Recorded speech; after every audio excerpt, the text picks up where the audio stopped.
नमस्कार मित्रों, श्रीमद् भगवद गीता संपूर्ण पुरातन सनातनी वैदिक साहित्य का एक परिष्कृत सार रूप है। द्वापर के अंत में और कलयुग के प्रारंभ होने से पहले स्वयं भगवान श्री कृष्ण के श्रीमुख से निकली इस वाणी का विश्व की सर्वाधिक भाषाओं में अनुवाद हुआ है और सर्वाधिक व्याख्याएं इस महाग्रंथ की गई हैं।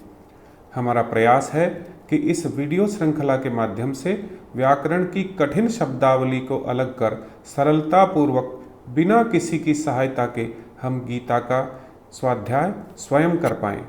हरे कृष्णा। श्लोक क्रमांक 36। अवाच्य वादांश्च बहून् वदिष्यन्ति तवाहितः निन्दन्तस्तव सामर्थ्यं ततो दुःखतरं नु किम्। अवाच्यवादांश्च बहून् वदिष्यन्ति तवाहितः निन्दन्तस्तव सामर्थ्यं ततो दुःखतरं नु किम्। अवाच्यवादांश्च बहून् वदिष्यन्ति तवाहितः निन्दन्तस्तव सामर्थ्यं ततो दुःखतरं नु किम्। तुम्हारे शत्रु अनेक प्रकार के कटु शब्दों से तुम्हारा वर्णन करेंगे और तुम्हारी सामर्थ्य का उपहास करेंगे। तुम्हारे लिए इससे दुखदाई और क्या हो सकता है। श्लोक क्रमांक 37। हतो वा प्राप्स्यसि स्वर्गं जित्वा वा भोक्ष्यसे महीम् तस्मादुत्तिष्ठ कौन्तेय युद्धाय कृतनिश्चयः।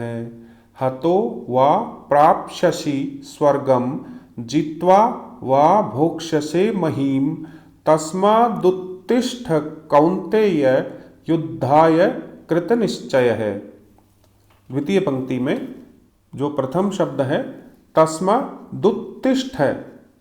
हतो वा प्राप्स्यसि स्वर्गं जित्वा वा भोक्ष्यसे महीम् तस्मादुत्तिष्ठ कौन्तेय युद्धाय कृतनिश्चयः। हे कुंती पुत्र, तुम यदि युद्ध में मारे जाओगे तो स्वर्ग प्राप्त करोगे, या यदि तुम जीत जाओगे तो पृथ्वी के साम्राज्य का भोग करोगे।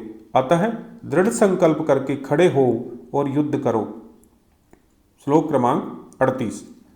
सुख दुखे समे कृत्वा लाभालाभौ जया जयौ ततो युद्धाय युज्यस्व नैवं पापमवाप्स्यसि। सुख दुखे समे कृत्वा लाभालाभौ जया जयौ ततो युद्धाय युज्यस्व नैवं पापमवाप्स्यसि। यहाँ ध्यान देने योग्य ये है कि ओ और औ की मात्रा स्पष्ट रूप से बोली जानी चाहिए, जैसे लाभा लाभौ जया जयौ। ततो ओ और औ में हमें अच्छे से अंतर करना चाहिए। सुख दुखे समे कृत्वा लाभा लाभौ जया जयौ ततो युद्धाय युज्यस्व नैवं पापमवाप्स्यसि। तुम सुख या दुख, हानि या लाभ, विजय या पराजय का विचार किए बिना युद्ध के लिए युद्ध करो। ऐसा करने पर तुम्हें कोई पाप नहीं लगेगा। श्लोक क्रमांक 39। एषा ते विहिता सांख्ये बुद्धिर्योगे त्विमां शृणु बुद्धिया युक्तो यया पार्थ कर्मबन्धं प्रहास्यसि। एषा ते विहिता सांख्ये बुद्धिर्योगे त्विमां शृणु बुद्धिया युक्तो यया पार्थ कर्मबन्धं प्रहास्यसि। यहाँ मैंने वैश्लेषिक अध्ययन द्वारा इस ज्ञान का वर्णन किया है। अब निष्काम भाव से कर्म करना बता रहा हूँ, उसे सुनो। हे पृथापुत्र, तुम यदि ऐसे ज्ञान से कर्म करोगे तो तुम कर्मों के बंधन से अपने आप को मुक्त कर सकते हो। श्लोक क्रमांक 40। नेहाभिक्रमनाशोऽस्ति प्रत्यवायो न विद्यते स्वल्पमप्यस्य धर्मस्य त्रायते महतो भयात्।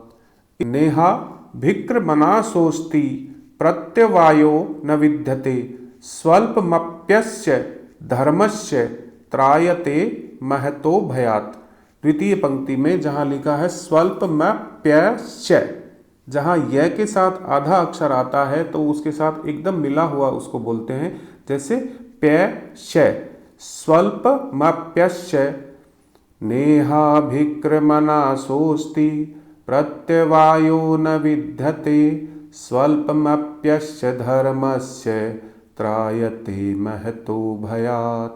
इस प्रयास में न तो हानि होती है न ही ह्रास, अपितु इस पथ पर की गई अल्प प्रगति भी महान भय से रक्षा कर सकती है।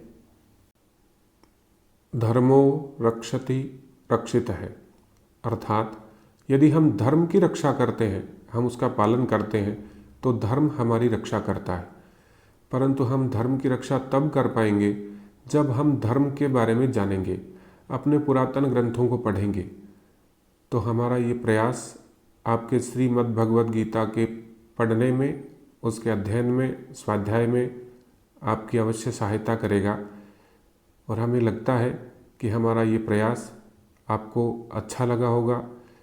आपके जो भी कमेंट्स हों नीचे कमेंट बॉक्स में लिख सकते हैं, और इस चैनल को सब्सक्राइब और लाइक करना ना भूलिए। धन्यवाद। हरे कृष्णा।